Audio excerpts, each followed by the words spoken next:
Good morning everyone.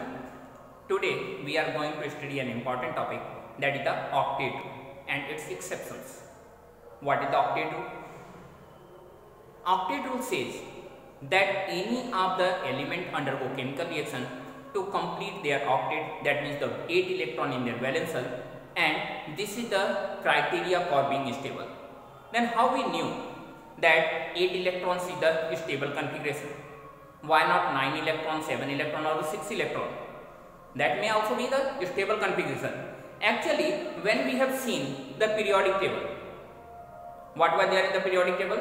The periodic table was suggesting that some of the elements were there which were not participating in the reaction.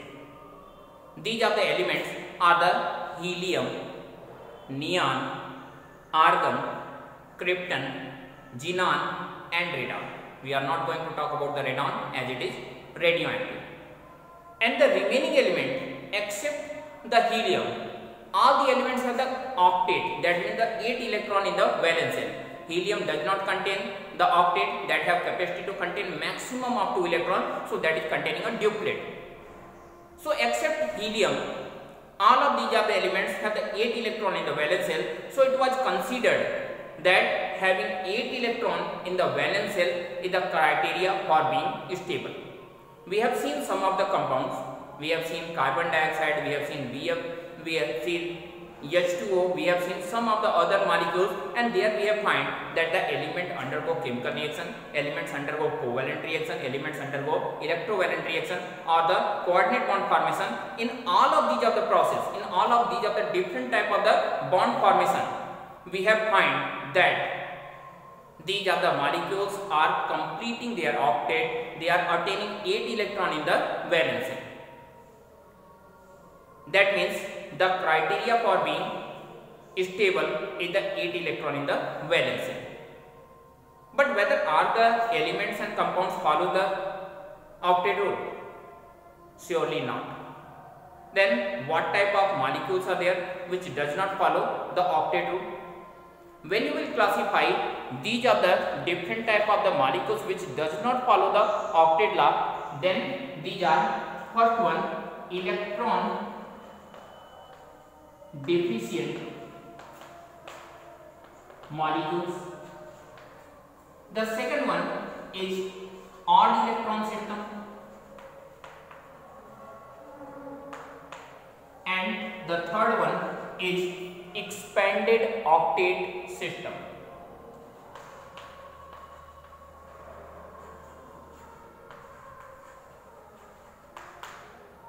So these are the three conditions. We are starting with the first one, that is the electron deficient system. We are taking example of the AlCl3, aluminum having electronic configuration 283, having 3 electron in their valence shell, and chlorine having 7 electron in their valence shell, having electronic configuration 2, 8 and 7. That means chlorine need one more electron to complete their octet, and in the process it will undergo the covalent bond formation and completing their octet. But what about the aluminum? You can see that the aluminum have only 6 electron in their valence shell. That means the octet is not completed. Such type of the system which does not have a complete octet, they are called the electron deficient system. So this AlCl3 don't have the complete octet, that is the electron deficient system, having only 6 electron in the shell of the aluminum after making the bond, that is the AlCl3. Then if this compound have incomplete octet, then why this compound is surviving? Whether octet rule is not working at all? If that don't have any of the significance, surely that have the significance, and that is also working in this case too. Actually, the AlCl3 does not survive as a monomeric form. That survive in the dimeric form. That survive as a dimer. And how this dimer takes place? See, this is the condition of the AlCl3. 3 chlorine atom is attached with the first aluminum, and 3 chlorine atom is again attached with the next aluminum atom. And with these of the attachment, These of the chlorine is containing 6 extra electrons. I am not writing all the electrons for all the chlorines. Only this one I am writing. This aluminum have only 6 electrons. As a result, this chlorine makes a coordinate bond with it. Now, how many electrons are there with this aluminum? There are 8 electrons. And again, this chlorine makes a coordinate bond with this one. Now, this is the dimer. Both the aluminum have the complete octet. Both the aluminum is getting the stable. So, there are some of the electron deficient systems are there. But these of the electron deficient systems are stable because they are undergoing the dimerization, and by the process of dimerization, some case they have polymerization. So in these of the process they are completing their octet. So actually we find that these of the elements are electron deficient system, but they are not. They are not the electron deficient system when the overall system you will see. In the form of the dimer, aluminum chloride is not an electron deficient system. So these are the system to complete their octet undergo the dimerization, undergo the polymerization and forms the stable condition. The AlCl3 undergo the dimerization. Now we are seeing some of the odd electron system. How the odd electron systems are stable. When you will see the odd electron system, we say that those of the system having unpaired electron, they are considered as a free radicals. And these of the free radicals are one of the most reactive species, that means a highly unstable species. Then why these of the species get stabilized? In few of the cases we find that the rapid resonance takes place. What will be the effect of the rapid resonance? The delocalization of the unpaired electron will take place, and that delocalization is one of the factors which provides the stability to these of the odd electron system. So the delocalization is one of the factors which provides the stability to these of the system. But in maximum cases we find that the dimerization takes place, and that dimerization is actually responsible for the stability of the system. Here we are taking NO2 as an odd electron system. See, nitrogen have 5 electron in their valence shell. These are the two different oxygens which are combining with the nitrogen. First one is making a double bond, that is the covalent bond, and second one is making a coordinate bond. So what is the total number of electron with the nitrogen? You can see that the total number of electron is 2, 4, 6 and 1, 7. That is a single unpaired electron in there, and the total number of electron is a odd number.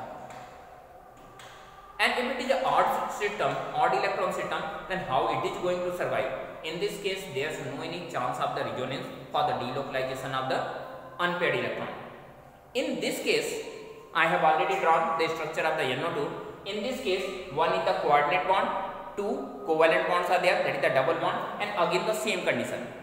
These are the unpaired electrons which are not bonded till now. They combine with each other to form a new compound or compound like a new species, and that new species will be considered as a N2O4.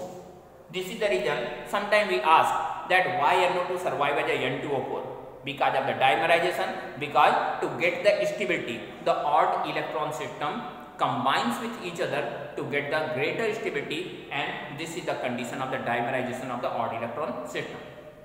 The last type of exception is the expanded octet system. What happens in the case of the expanded octet? I was saying that in the case of the expanded octet, what happens? The expansion of octet takes place, that means more than 8 electron is carried by the central atom. Why such condition appears? And if appears in those, which of the compound it appears? You can see the compound here, it is the PCl5. I have not drawn all the electrons of the chlorine, only those of the electrons of the chlorine I have drawn which is taking part in the bond formation. So what is the number of the electron in the shell of the phosphorus? 2, 4, 6, 8 and 10. Total 10 electrons. More than 8. यहाँ पे आप देख सकते हैं octet का expansion हुआ है. Similarly, in this case you can see that the sulfur has the 6 electron. The compound is SF6 and the total number of electron after making the bond is 12. that both the systems are showing the expansion of octet. How the octet is getting expanded? There are two reasons. First one, whatever the attachment is there, that is highly electronegative, and these are the highly electronegative elements are forcefully, you can say forcefully, they are making the bond with the central atom, and the central atom have the available d subshell. That means they can expand the octet, they can carry more than 8 electron in the valence shell. If the d subshell was not present, then only s and p subshells were present. S subshell can contain maximum of 2 electron, p subshell can contain maximum of 6 electron. Total कितना हुआ? 8. That means there is no chance for the expansion of octet. But when there will be a d subshell which can contain maximum of 10 electron, then along with the s and p there is a d subshell. That means they can expand the octet. So the species having available d subshell and the attachments are the highly electronegative elements like oxygen, fluorine, chlorine, then in those of the condition the system expands their octet. It is not their tendency. You can say it is a forceful process. Forcefully their octet is getting expanded. You can see both the cases. You can see some of the examples of the interhalogen compounds like ClF3, ClF5 and all the compounds of the xenon. The xenon's compound itself is exception of the octet because xenon already have the 8 electrons. And if xenon have 8 electrons, why that is undergoing the chemical reaction? The octet rule is suggesting the chemical reaction takes place for completing the octet. If the xenon already have the complete octet, then why that is undergoing the chemical reaction? Surely the xenon is not going the chemical reaction. It is the forceful nature of those of the electronegative elements which is reacting with the xenon. They are proceeding the process. And second one, xenon can expand the octet because of the available d subshell. So these were some of the elements, some of the compounds actually, some of the compounds which were not following the octet rule, or so these were the exceptions of the octet. In the next topic, in the next period, we will study the next topic. Till then, bye. Have a nice day.